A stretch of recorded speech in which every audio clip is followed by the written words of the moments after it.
हम उनको कहना चाहते आंदोलन तो होगा, आंदोलन के यहाँ पर महा आंदोलन होगा, लेकिन इन गद्दारों को बचाने के लिए आंदोलन नहीं होगा, इन मक्कारों को बचाने के लिए आंदोलन नहीं होगा, इन भ्रष्टाचारियों को बचाने के लिए आंदोलन नहीं होगा, इन बलात्कारियों को बचाने के लिए आंदोलन नहीं होगा, इन दुर्जनों को बचाने के लिए आंदोलन नहीं होगा, इन सांपों को बचाने के लिए आंदोलन नहीं होगा। अब आंदोलन होगा तो इन सांपों को नचा कर यहाँ से मधेश से फेंकने के लिए आंदोलन होगा, इनका सांप का राज अंत करने के लिए मधेश में आंदोलन होगा। कि आंदोलन आखिरी बार का आंदोलन होगा, आज या पार का आंदोलन होगा, क्योंकि आज का लक्ष्य प्रश्न जो है, महत्वपूर्ण प्रश्न जो ये नहीं कि किसकी सत्ता होगी, इसका प्रश्न नहीं है कि कौन मंत्री बनेगा, आज का महत्वपूर्ण प्रश्न राजनीति का है। आज का लक्ष्य प्रश्न ये है कि आखिर कब तक अब जनता क्या दे तुमको। जनता ने तो जिता कर दो दिया है कि सरकार दे दी, जनता ने मधेश का सरकार भी यहाँ पर बहुमत में बना दिया, ऊपर से वार्ड से लेकर ऊपर तक तुम्हारा सरकार बना दिया। जितनी खून चाहिए थी, जितनी बलिदानी चाहिए थी, सारी बलिदानी भी दे दी। तो अब चाहिए क्या तुमको चलाने के लिए? चाहिए जनता देगी क्या? हर एक दृष्टिकोण से जब इनको सब कुछ देकर भेजे, फिर भी आज एक मधेश एक प्रदेश कायम नहीं कर पाए। सब कुछ इसको देकर भेजे, फिर भी मधेश का नामाकरण तक आज नहीं कर पाया है। सब कुछ देकर भेजे, फिर भी हमारे शहीद के परिवार को 50 लाख देने का जो वादा किया था आज तक नहीं दे पाया है। सब कुछ देकर भेजे, फिर भी हमारे किसी आदमी को रोजगारी नहीं दे पाता है। सब कुछ देकर भेजे, लेकिन आज भी यहाँ के अस्पतालों में कोई इलाज की बात व्यवस्था नहीं है। सब कुछ देकर भेजे, फिर भी आज यहाँ पर हमारे स्कूलों में पढ़ाई की कोई अच्छी व्यवस्था नहीं है। तो अब सवाल ये है कि हम सब आप क्या दें इसको। इसीलिए ये यक्ष प्रश्न आज हमारे पास खड़ा है और इसका एक ही समाधान है कि इसको अब नचाकर मधेश से बाहर हमको फेंकना होगा। और उतना ही अभाव होता है जब शहीदों की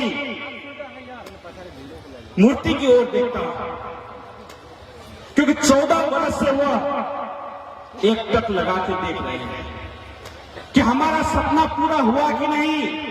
वो हमसे एक टक लगा के हम सारे जनता से पूछते हैं कि जिसके लिए हमने बलिदानी दी थी वो आप सबने अब तक पूरा किया कि नहीं।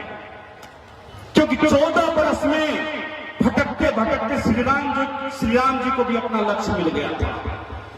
14 वर्ष तक वनवास पाकर भटकते भटकते उसने भी अपनी सिया जी को पा लिया था। 14 वर्ष तक भटकते भटकते रावण का भी सत्यानाश हो गया था, विनाश हो गया था। लेकिन आज 14 वर्ष पूरा हो गया है, हमारे शहीद का सपना अभी तक पूरा नहीं हुआ था। अभी तक हमारे शहीदों की आत्मा भटक रही है, हमारे शहीदों की आत्मा अभी भी बिलख रही है। 14 वर्ष हो चुका और हमारे घर का जो रावण है वो आज भी हमारे छाती पर बैठकर आकाश करता हुआ फिरता है।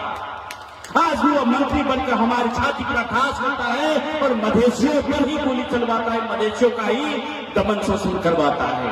यहाँ पर इस तस्वीर में हमारे परम मित्र राम मनोहर यादव जी हैं। उनको मरवाने वाले कोई और नहीं था, जिसको हमने यहाँ पर नेता बना दिया, जिसको हम सब यहाँ पर मसीहा बना दिया, वही जाकर हमारे मधेसी भाइयों को, हमारे मित्रों को मरवाता रहा है, वही हमारे अधिकारों को भी छीनता रहा है, हमारे साथ बार बार धोखा करता है, वो कोई और नहीं है। हम सब ने बार बार आंदोलन किया, आंदोलन में कोई कमी नहीं है। 60 वर्ष से कांग्रेस में आंदोलन किए, 25 वर्ष से कम्युनिस्ट के लिए आंदोलन किए, 14 वर्ष से इन सबके लिए आंदोलन कर रहे हैं, बार बार बलिदानी दे रहे हैं, लेकिन मांग पूरा नहीं होता कि क्या बात है। तो शास्त्रों में लिखा है, हमारे विद्वानों ने, हमारे पूर्वजों ने लिखा है कि पात्र और कुपात्र में बहुत अंतर होता है। पात्र और कुपात्र में बहुत अंतर होता है, ये विद्वानों ने कहा है, शास्त्रों ने कहा है। शास्त्रों में लिखा है, त्रिनाद संजायते क्षीरम क्षीराद संजायते विषम। यह फर्क है पात्र और कुपात्र में।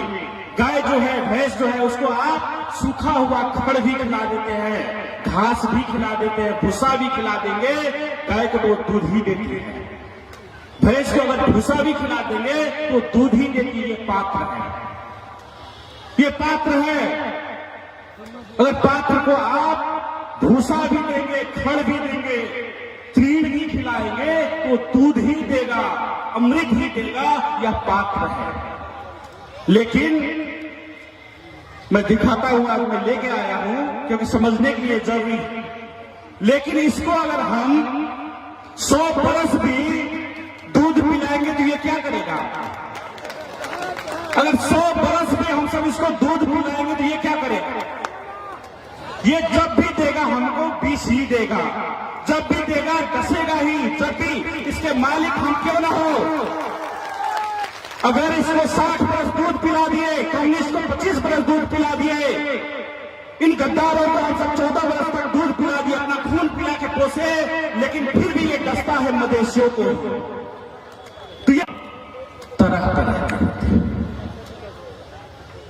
सांप भी तरह तरह के होते हैं। एक सांप होता है गाछी वृक्ष पे रहता है, वृक्ष पे रहता है, गाछ पे रहता है। उस सांप को हम सब अपने घर में लाए, पाले पोसे, दूध पिलाए, सब कुछ सिखाए। वो गाछ था बाला सांप, और जब उसको अधिकार मांगा कि भाई हमको अधिकार दे दो, तो हमसे ही फुफुआ के डसने के लिए तैयार हो गया। उस सांप को, जिस कांग्रेस नाम के सांप को हम सब 60 बरस तक अपने घर में पाले, सारा दूध खिलाए, बासमती चावल खिला दिए, सारे पोखर के मांस ला जाके खिला दिए, कांग्रेस नाम के पार्टी को आंदोलन करना सिखाए 60 साल से लेकर अभी तक। जब मधेशियों ने उसी कांग्रेसी से अधिकार मांगा तो गिरजा प्रसाद ने मधेशियों की हत्या करना शुरू कर दिया, सुशील कोइराला ने मधेशियों की हत्या करना शुरू कर दिया, सारे लोग मिलकर मधेशियों की हत्या करना शुरू कर दिया। वही सांप जिसको गाछी से उठाकर हम सब घर में, अपने घर में पाले, वो सांप। और कुछ सांप होता है, सांप तरह तरह के होते हैं। तो कुछ सांप होता है जिसके सर पे सूर्य छाप बना हुआ रहता है, टोपी लगाया रहता है, टोपी जैसा दिखता है। तो कुछ सांप होता है जिसके सर पे सूर्य छाप बना हुआ रहता है। तो हम सब मानेंगे भाई ये तो देवता है, टोपी लगाया हुआ है, सूर्य का निशान लगा हुआ है। और उस सांप को हम सब घर में लाए,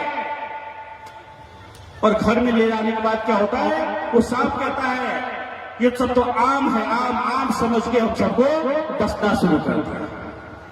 आम समझ के ये आप हूं, झड़ देना मर देना कई फर्क पड़ देने करके वो हम सबको डसना शुरू कर दिया।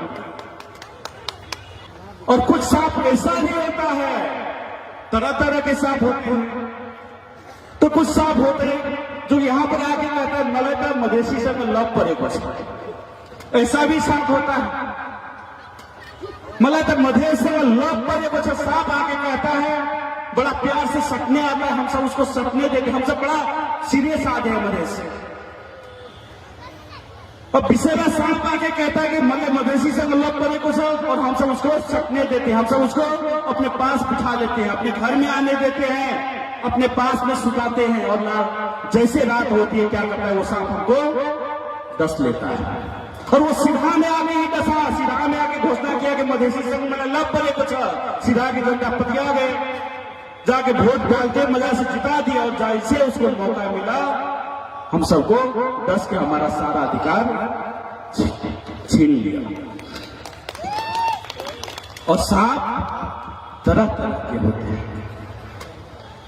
कुछ सांप होते हैं, आप सब बड़े ज्ञानी लोग सब है, आप सबको मालूम होगा, कुछ सांप होते हैं अजगर की तरह। वो काठमांडू में कुर्सी पे बैठे रहते हैं, उसको मालूम नहीं कि मधेश किधर है। वो काठमांडू में संत महंत की तरह कुर्सी में बैठे रहते, काठमांडू में बैठे रहते हैं। बहुत पुराना सांप सब है, वो काठमांडू में कुर्सी पे बैठे रहते हैं, उसको मधेश से कुछ लेना देना नहीं है, और वहीं पर वो सारा आहार लेता है। कितना मधेसी मरा वहीं पर इसको भोजन प्राप्ति होता है, वहीं पर बैठ कर। यहाँ पर रमेश माथुर आंदोलन में भाग ले रहे थे, मर रहे थे, यहाँ पर मोहम्मद मुदासिन मर रहे थे, यहाँ पर विजय साहनी मर रहे थे, और वहां पर बैठ के कुर्सी पर अजगर साहब क्या कहता है, यो तो केवी पड़ी हुई ना, यो पानी को फोका हो मधेसी गया अधिकार देने पर। वो अजगर साहब संत महंत की तरफ बैठ के वहां पर कहता है। उसको क्या पता कि मधेश की तरह वो आज मधेसी पार्टी कह के अध्यक्ष बना हुआ। उसको क्या मतलब कि यहाँ पर जनता को जाड़ होता है कि गर्मी है, तो उसको तो पता ही नहीं चलता। 5 बरस में 2 बार भी नीचे नहीं उतरता। उसको क्या मालूम कि मधेश में झापा किधर है, कैलाली कंचनपुर किधर है, सिन्हा जिला किधर है, उसको क्या मालूम होगा। वहां पर बैठे अपना कुर्सी पर असगर साहब की भांति बैठकर वहां पर हमारे लाशों की राजनीति करते हैं, हम पर दमन शोषण करते हैं। ये बात। और सांप इतना ही नहीं, सांप और भी है, बहुत तरीके के सांप सब है। और एक होता है सुत्ती सांप। हमारे माता बहन सबको मालूम होगा, सुत्ती सांप जो होते हैं वो सूत की तरह, उजला सूत की तरह दिखाई देता है। उजला सूत होता है, सूती कपड़ा का जो सूत होता है उजला, पूरा उजला उजला पहना हुआ रहता है। और उसको हम सब प्यार से समझ के हाथ में लिए, गजेंद्र बाबू ने अपने हाथ में लिए।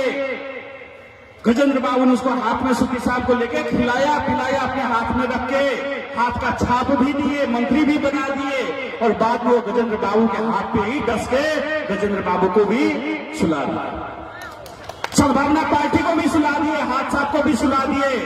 और कुछ दिन पहले मैंने समाचार में देखा था, उसका जो प्रतिमा है कोलारी में, उसका भी हाथ काट के लेके चले गए।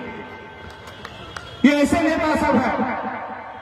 तो ये है सुत्ती सांप की कट। तो सांप तरह तरह के होते हैं। और एक सांप होता है हरा सांप, सुगवा सांप, जो जिधर हरियाली, देखिए मधेश में देखा कि हरियाली है, अब पहाड़ में हरियाली खत्म हो गया। पहाड़ में 17,000 को मार दिए, पहाड़ में हरियाली खत्म हो गया। अब मधेश में हरियाली है तो आ गया हरियर हरियर रंग के कपड़ा पहन के मधेशे में घुस गया।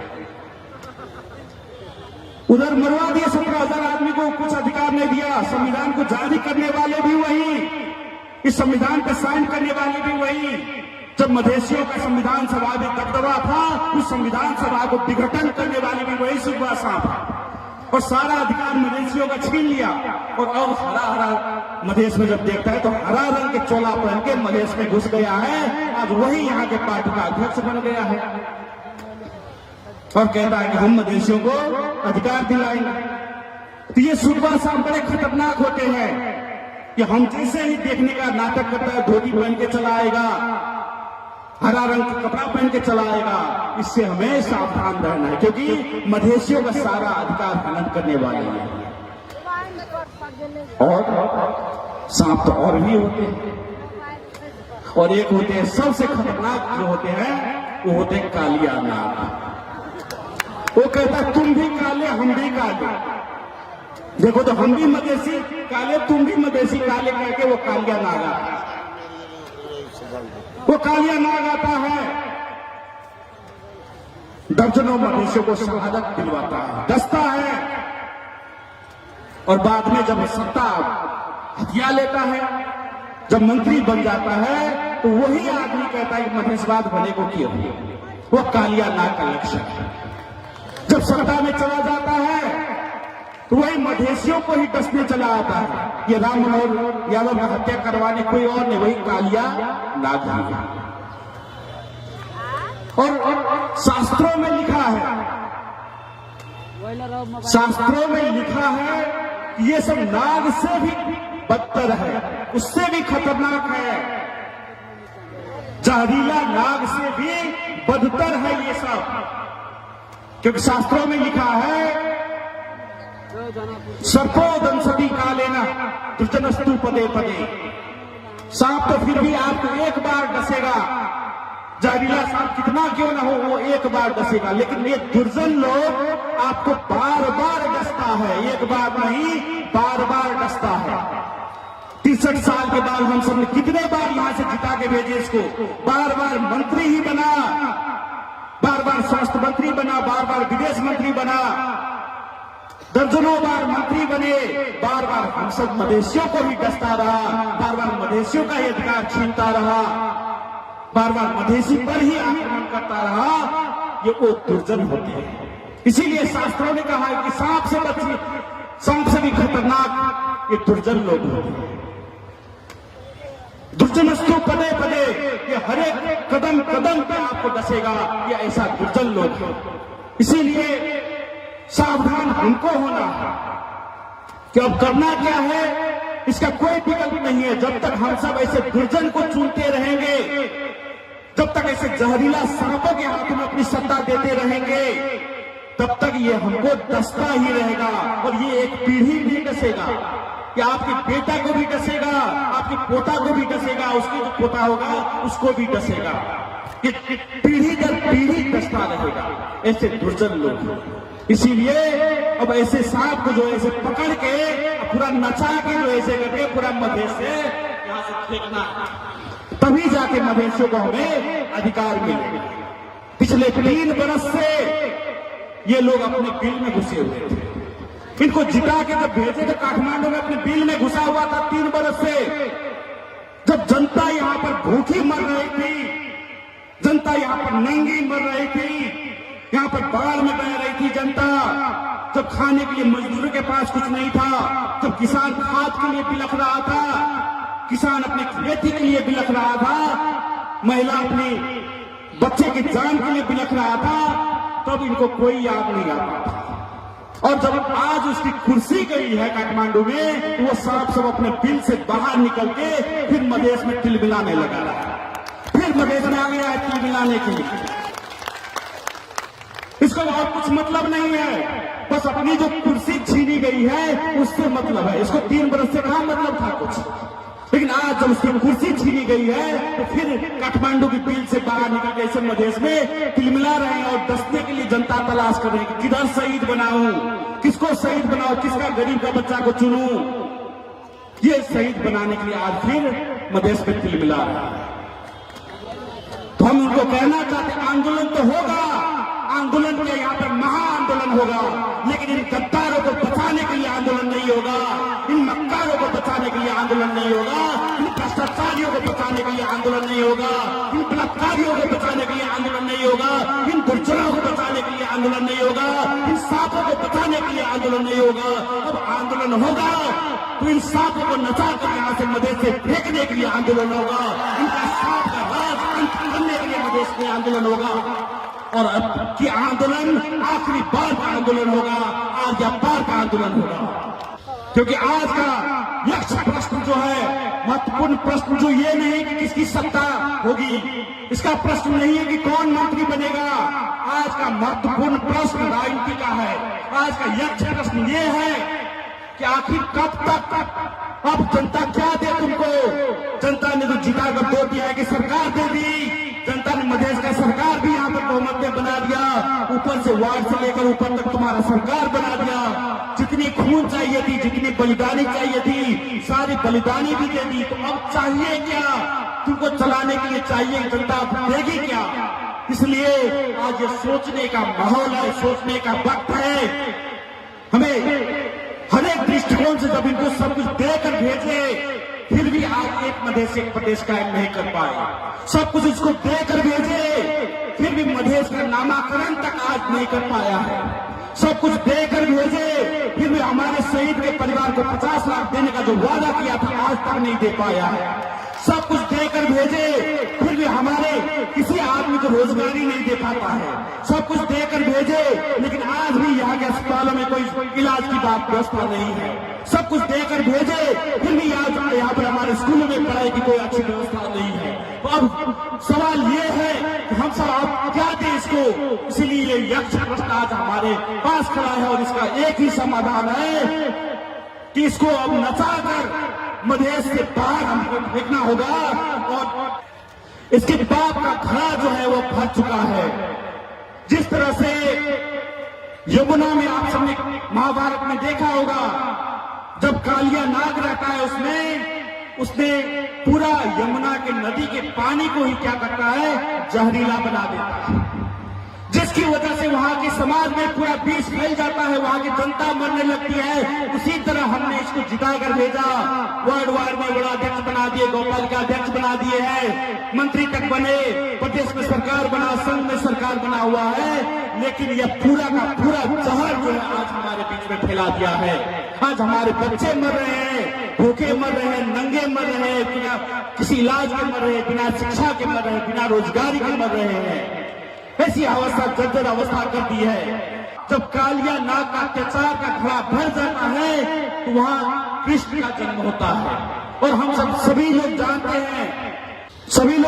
हैं कि जनता जनार्दन होती है। शास्त्रों ने कहा है जनता जनार्दन होती है, जनार्दन माने श्री कृष्ण।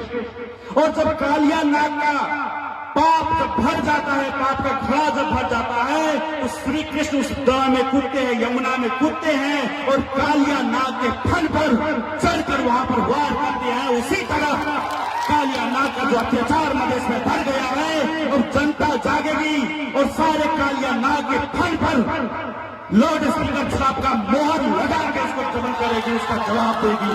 अब वह वक्त आ गया है, तो हम सब अब आंदोलन भी करेंगे, जनता राज लाने के लिए करेंगे, इस कालिया नाग के राज को अंत करने के लिए करेंगे, हर एक घर घर में एक रोजगारी लाने के लिए करेंगे, 10 लाख की रोजगारी यहाँ पर सीधा करने के लिए करेंगे, ताकि हमारे बाल बच्चे यहाँ पर ही किसी विदेश में जाना न पड़े, उससे यहाँ यहीं पर खुशहाल की जिंदगी वो यहाँ पर जी सके, उसके लिए आंदोलन करेंगे।